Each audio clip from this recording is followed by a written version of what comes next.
What's up, deckheads? Welcome back to MTG with me. Since we're having so much fun with March of the Machine, I figured it might be a good idea to do a tier list of all the Mythic Rares that are in the set. To the left, you'll see I've got Mythic Spoiler up, all the unboxing videos that I show, talk about this website, so go check it out. I think it's very intuitive the way they have the Mythic Rares at the top of each section, and all the extra art and stuff. They have that too, in sections beneath. But it's pretty straightforward, so go check it out. See if you like it yourself. I've got S tier, A, B, C, and D. And then over here, we've got the, for 20 Mythic Rares that they have in the set. And I'm just going to go through now. This isn't an official tier website thing. This is just in Paint, but I figured it'll do the job just the same. So first we have Archangel Elspeth. It's pretty cool as far as Planeswalkers go. But for turn 4, let's say turn 5, maybe turn 6, you're trying to do the ult of the Planeswalker. -6, return all non-land permanent cards with mana value 3 or less from your graveyard to the battlefield. Doesn't seem like a very strong ult for that Planeswalker. It does play, so when you play turn 4, it does put a creature out to help protect itself, which is often good in a Planeswalker. If you get a Planeswalker that really has no way of protecting itself as soon as you play it, a lot of times you're just leaving that up to whatever the board state is, which isn't a very strong Planeswalker. It does have two specific CMC, both white, and then 2 any. But as a 4-drop, it's okay. -2, put 2+1/+1 counters on target creature, becomes an angel in addition to its other types. So I do think you'll see, I think it's Gerarda or something like that, the 2-drop Vigilance, taps for planes but only for angels, and the angels enter with an additional +1/+1 counter. That's a really good card to kind of make an angel deck around, so you might see this in that. Other than that, I don't really see it in any other spots. So I'm going to say C or D tier, honestly. Probably a D tier. But I like Elspeth. I'll put her in C tier. As far as Borborgimos, and I don't even know. There's no vowels. Your guess is as good as mine on how to pronounce this last little bit here. This is kind of an interesting card. It's a 5-drop, 6/5. The ability is put this card into its owner's library, 3rd from the top. I don't know why you'd ever really want to time walk yourself. Like, put something on the top of your deck that you've already played, unless you can cast a spell and then choose to put it on top of your deck. I don't think that's been done in Magic. That might be a cool new mechanic for them if they ever decided to do that. I don't know, but that would be one way that you might want to do that. Other than that, it's really not helping you, I don't think. When it enters the battlefield or attacks, draw a card. Then you may discard any number of land cards. When you discard 1 or more cards this way, deals twice that much damage to target creature. If it lets you deal damage to a player, that might be cool. But I don't see anybody playing that. And I don't think anybody will. That's going to be like less than $1 expensive. That's definitely D tier. If I had a lower tier here, it would be on the lowest tier. That's what I think of that card. Chandra Hope's Beacon. I'm a little biased towards Chandra. I'm already going to put that in S tier. But talk about it a little bit. Chandra, like I mentioned earlier with Planeswalkers, having an ability to protect themselves when they first enter is a very valuable thing. This is one of those, like, 4 ability Planeswalkers, so there's a lot in it. It is a 6-drop, a little bit steep. Even Legacy decks have ramp, so I'll be putting this in my Legacy deck for sure. When you cast an instant or sorcery spell, copy it. You may choose new targets for the copy, and it only triggers once a turn. Still pretty strong, though. For 2, so add 2 counters to it, puts it up to 7, starts at 5. Add 2 mana in any combination of colors. That's really cool. That'll help you put that in a bunch of different decks. So I think a lot more than just mono red will be able to use that. +1, exile top 5 cards of your library. Until the end of your next turn, you may cast an instant or sorcery spell among the exiled cards. That's pretty cool as far as digging, so that's a really awesome ability. And then her minus ability is minus X, so I can remove any number of counters I want, deal X damage to each of up to 2 targets. Any 2 targets. I like that. Target a creature, target a player. You got a bad board state problem, target both creatures on the board state. That to me is very strong, and so that's an easy S tier, even without my bias.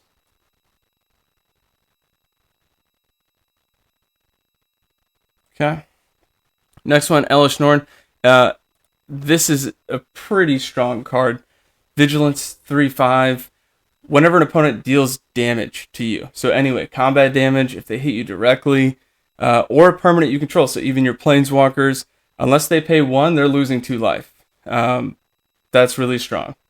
Because a lot of those token decks, if they're trying to swing in on you, and maybe you've got a third of that many creatures on the board to block, but you've got life gain, that's it. They won't swing on you. If they do, they're hurting themselves. So it's a very interesting mechanic, but I think it'll help you a lot. For 3, sacrifice 3 other creatures, exile it, flip it over. You'll see right there on the screen the flipped over version. Incubate 2 5 times. That's pretty strong if you ask me. And then transform them all. So when you incubate something, incubate whatever number, you need to pay 2 for each one to flip it over. Once you first put them on the battlefield, even though it's not a creature, it has that summoning sickness. So I can't incubate something and then transform it and put it and then start swinging with it.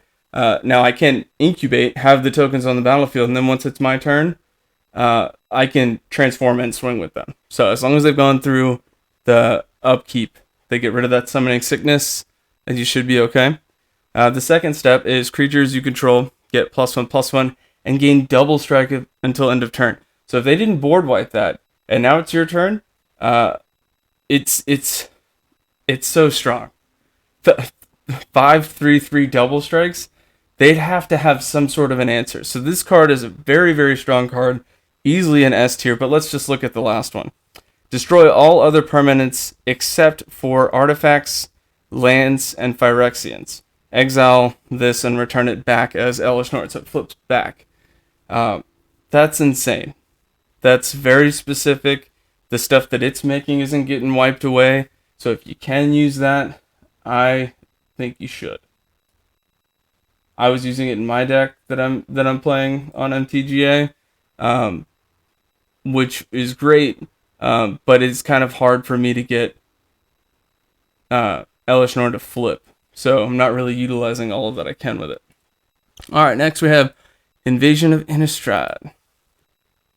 Okay, so Flash, which is cool for a 4-drop. It's got 5 battle tokens on it, or counters on it, so it's a little hard to activate. When it enters, creature and opponent control gets -13, -13. So for a turn 4, there's probably already a board state. That's a really strong card. On the other side, it says create 2/2/2 black zombie creature tokens. For 3, exile a card from a graveyard. So anybody's graveyard. If it was a creature, create a 2/2 black zombie. So a little bit of graveyard removal, which is very prevalent right now. So that's a pretty strong card, at least B tier. Might even put it A tier, but I'm going to put it B tier. Because it is specific. There are a lot of mono black decks out there that are going to use this. Okay. Next, Invasion of Phyrexia. This one I think is towards the bottom. Yeah, there it is. All right, so this is cool. It's a battle / planeswalker. So when it enters the battlefield, create X/2/2 white and blue knight creature tokens with vigilance. That's really cool. It has 6 on it though, 6 counters. That's a little tough to work with. 3 I think is ideal for a battle that most creatures in the set or that are in standard can hit. Of course, anything legacy, there's all kinds of stuff you'll be able to work with any of these cards, but set specific, that's going to be a little hard to work with.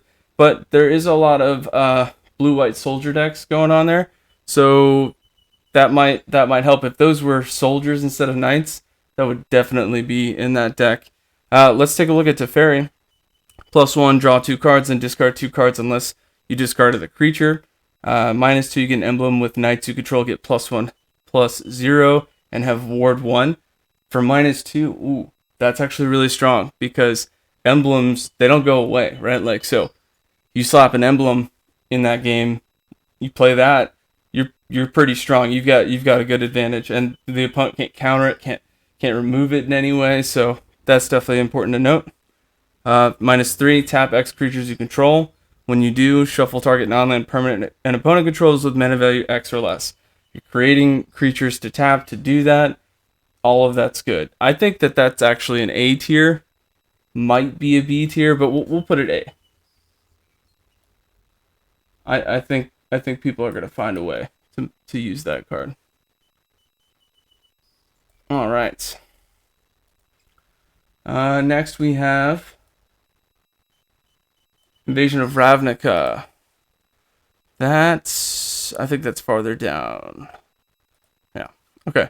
Invasion of Ravnica. Enters battlefield, exile target non-land permanent an opponent controls that isn't exactly 2 colors.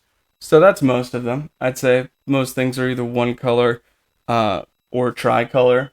You'll see a lot of that over there as well. So that's pretty cool, but it just creates a 5/5 whenever you cast a spell that's exactly 2 colors.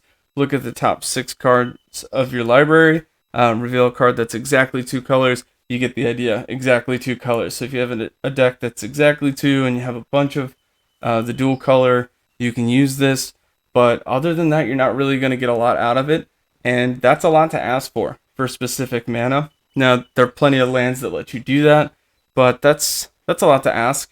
I want to put that as D tier, but I might be nice and put it in C tier. No, I'm going to put it in D tier. All right. Invasion of Sharkar, or let me see. Sharkar. All right. We're going green. Sharkar Chandelar. I was way off. Okay. Leyline Surge is what it turns into. When it enters the battlefield, return up to 3 target permanent cards from your graveyard to your hand. Not a lot of people are doing that. It's a 5-drop for 4 battle. That's pretty late game in the standard pace. Pulling stuff from your hand, or putting stuff from your hand to the graveyard is definitely being used, but putting stuff from the graveyard back into your hand is not, because there are so many cards, green, black, black, and I think green. All of those and any of those combinations will pull stuff back and forth. So I don't think that that's as valuable as you might think it is. At the beginning of your upkeep, you may put a permanent card from your hand onto the battlefield. That's where the value is. If you can play that and knock out the counters, the battle counters, and keep the enchantment alive, even though there's plenty of enchantment removal, you might be able to get 1 or 2 off before that's taken care of. Otherwise, you've probably already won the game anyway. It's cool, but let's see. I don't think people are going to play it. And if I were to compare it next to Elspeth, I'd say it's probably down here.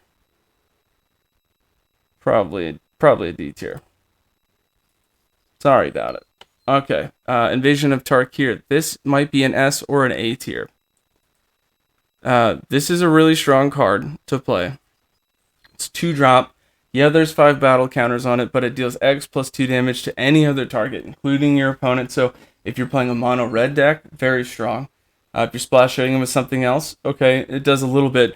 But when it turns into the 4/4 Thundermaw, flying trample, whenever a dragon you control attacks, it deals 2 damage to any target.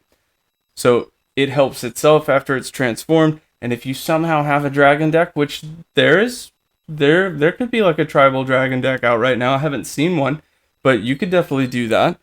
That would be really strong, especially from the beginning. X plus 2, just keep dealing damage that way. And then if you get multiple out, you could target the battle.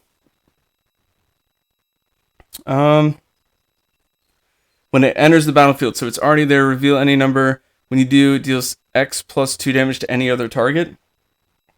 I think because it says any other target, you can't target Tarkir with it, but maybe wrong on that. Either way, still very strong. That is going to be an S tier.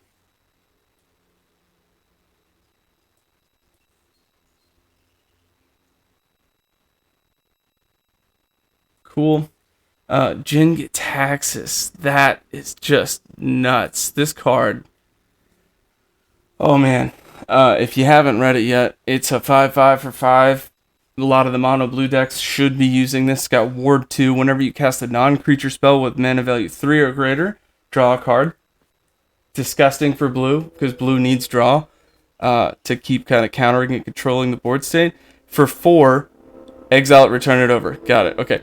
Draw cards equal to the number of cards in your hand. You have no maximum hand size for as long as the Great Synthesis is the side that's up.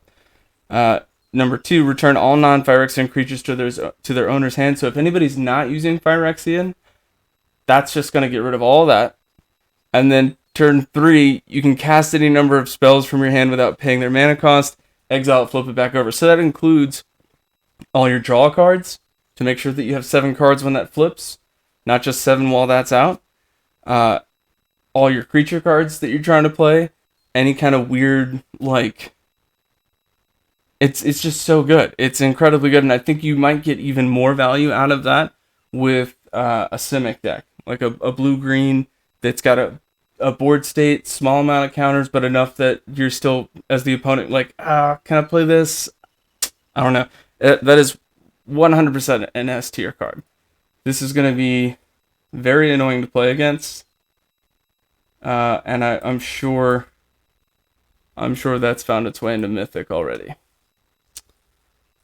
All right, let's see. This next one, it's going to be down towards the bottom. I think it's to the left. Yeah. Okay, so Kroxa and Kunoros. It is a 6-drop. It is Mountain, Plains, Swamp, and 3 others, 6/6. Vigilance, Menace, Lifelink. So just off of that, yeah, it's specific mana, but Vigilance, Menace, Lifelink is a strong 6/6 that you don't want to see. So very late game card. Maybe it's a one-of. It's also legendary. So that 5-card legendary creature kind of deal thing, to put out something like that is worth having it in the deck. When it enters the battlefield or attacks, you may exile 5 cards from your graveyard. When you do, return target creature card from your graveyard to the battlefield. So, assuming you have a lot of stuff in your graveyard that you've been using, maybe all those removal cards that you've been using, even if it's not the legacy deck that I'm referring to, you could still pull stuff back from the graveyard. Even more stuff from the graveyard that people are using. So I think that's a pretty solid A tier card.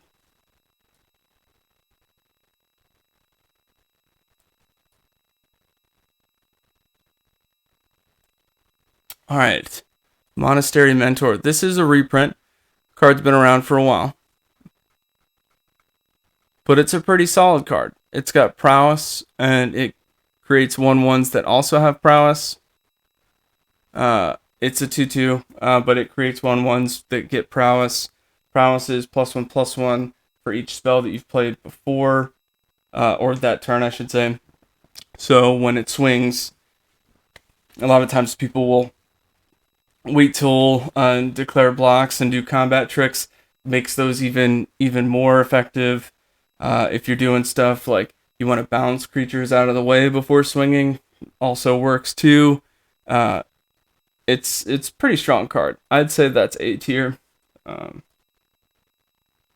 it's very specific for a deck. It does split the amount of board state and control that you need. So, I mean, I think it's A tier.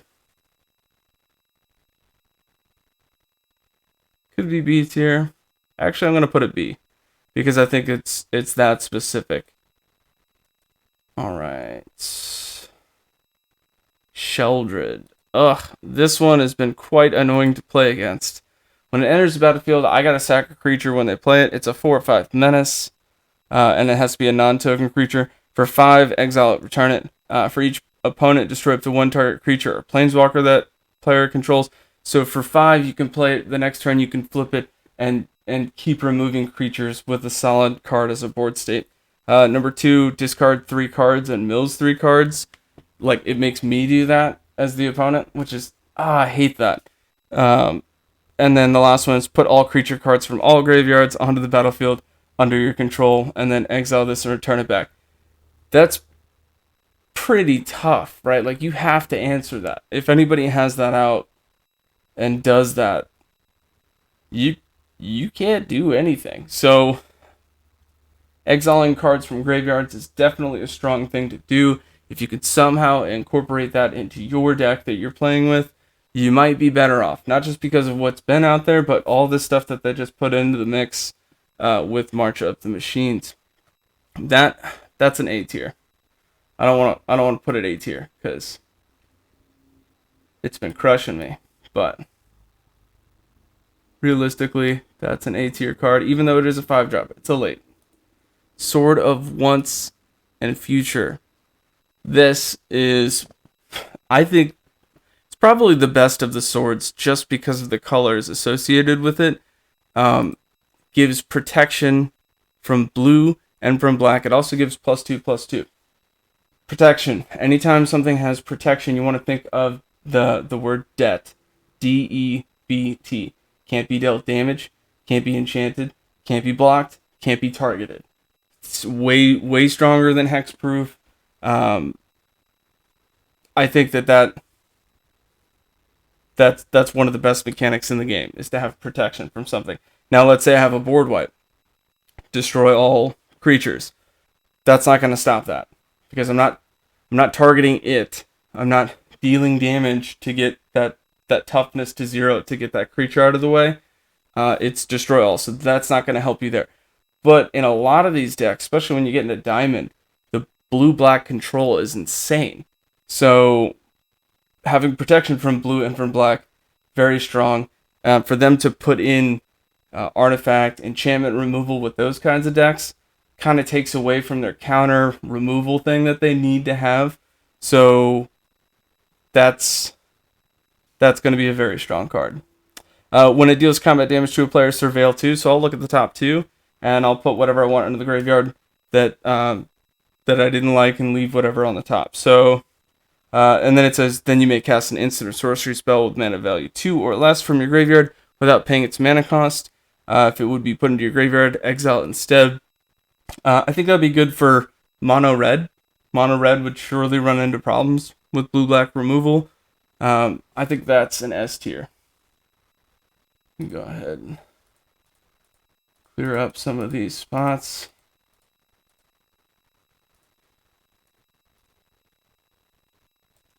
All right. Next, Thalia and the Gitrog monster. Pretty interesting card. I think it's very good.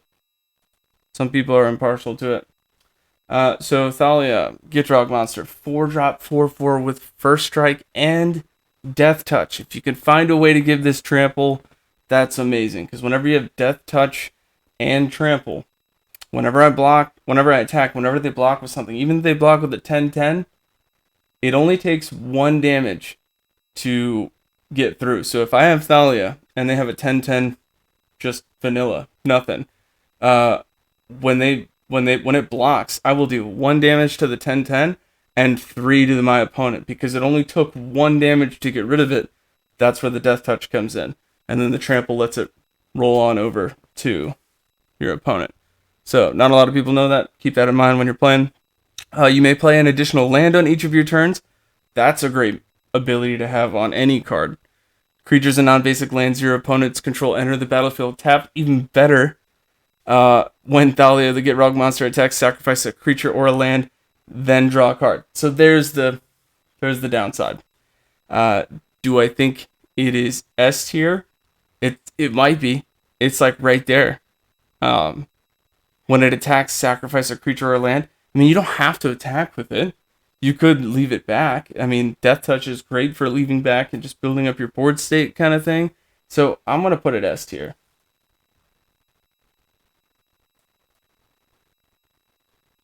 All right. Next we have Urabrask. Urabrask is a pretty strong card. As far as decks that it could be in, pretty much just mono red. I don't see it being in anything else. Urabrask got 4/4 first strike for 4. Whenever you cast an instant or sorcery spell, deals 1 damage to target opponent and add a mountain. So that does give you your mana back on a lot of those spells, especially the 1-drops. You get them for free, basically. And then for 1, exile it, flip it over. So if I play but you need to have 3 spells played before you can flip it over. So if you're playing a bunch of spells, maybe the low drop spells, you could flip that pretty easily. Aside from that, you're not going to flip that easily. You need to play enough spells to flip it. When it flips, deals 3 damage to target opponent and each creature they control. That's a really good flip. Step 2, create 3 treasure tokens. That's good. There's certainly a lot of other things they could have done with that to make that better, but I think it's still good. Until end of turn, this is number 3.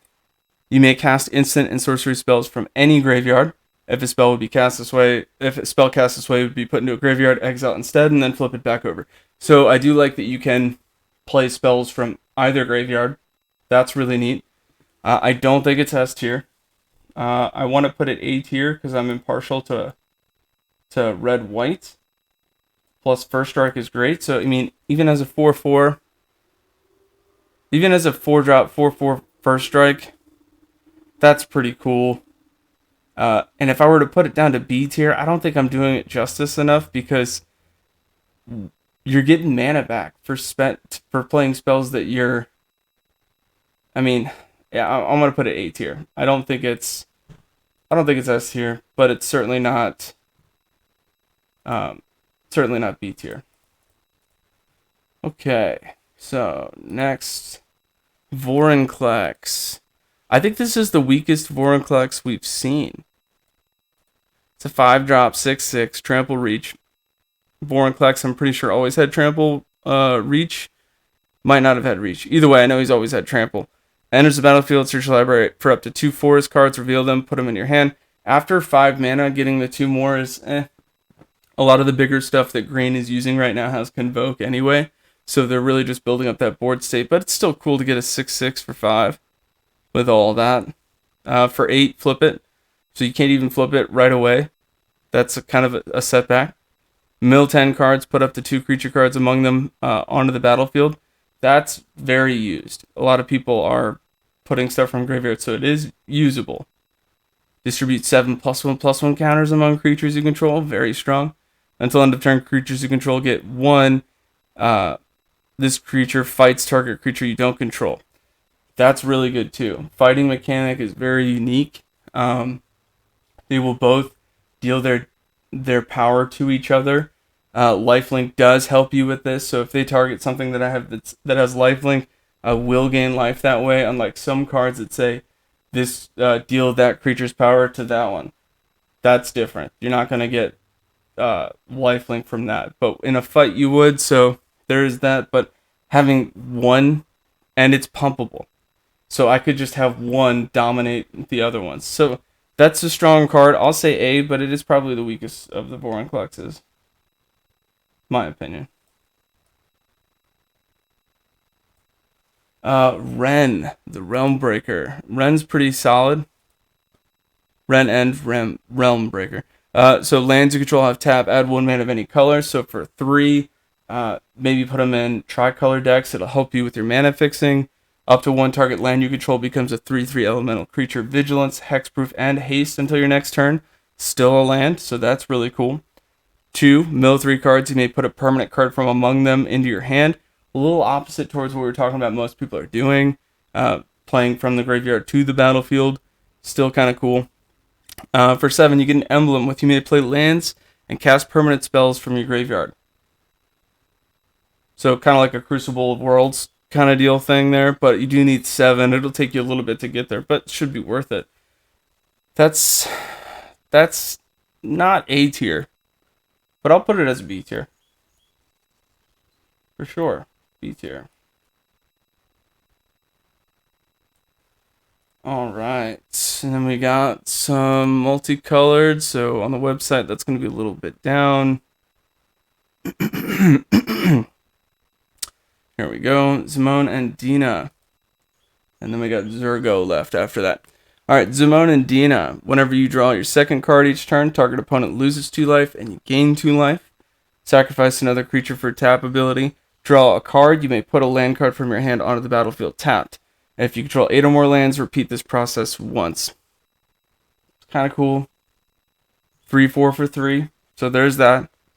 A lot of people are drawing, so maybe put it in one of the black decks that are out there, but there's so many other cards that do that better. That's going to be, I mean, I want to say nobody's going to play that card. Maybe I'm wrong, but I want to say nobody's playing that card. Alright, now we're going to Zergo. Zergo and Wujitai, I think is how you say that. Probably not, though. It's a 4/4 flying haste for 5. American color for 3, and then 2 colorless. Has hexproof as long as it entered the battlefield this turn, so immediately it has hexproof, which is cool, so you might be able to get some solid damage in there. Whenever one or more dragons you control deal combat damage to a player or battle, look at the top 3 cards of your library, put one of them into your hand, and the rest on the bottom of your library in any order. You may return one of those dragons to its owner's hand. So maybe the dragon deck that I was referencing earlier, maybe you could have an American dragon deck, and that way you have a little bit of removal and control, and dragons will be your main board state as far as swinging in and getting in there. Could do that. The CMC makes it terrible for 5. It's a 4/4 flying haste. And it's very specific mana cost. You're not going to be able to put that in a lot of other things.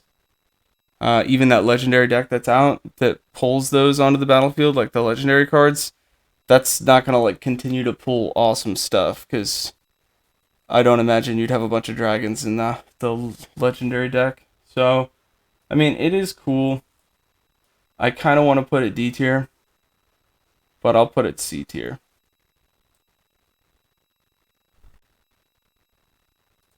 Cool. Alright, so that completes the tier list that I had for you today. A lot of good stuff in the set. You'll see most of what I sorted was S and A tier. Best card in the set, as far as mythics go, I mean, Jin-Gitaxias is probably the best one.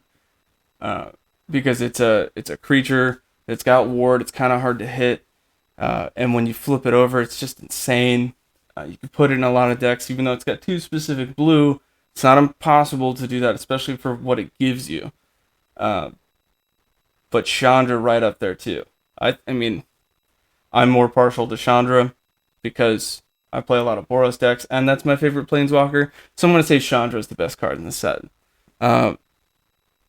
Thanks for watching, and until next time, deckheads, keep it easy.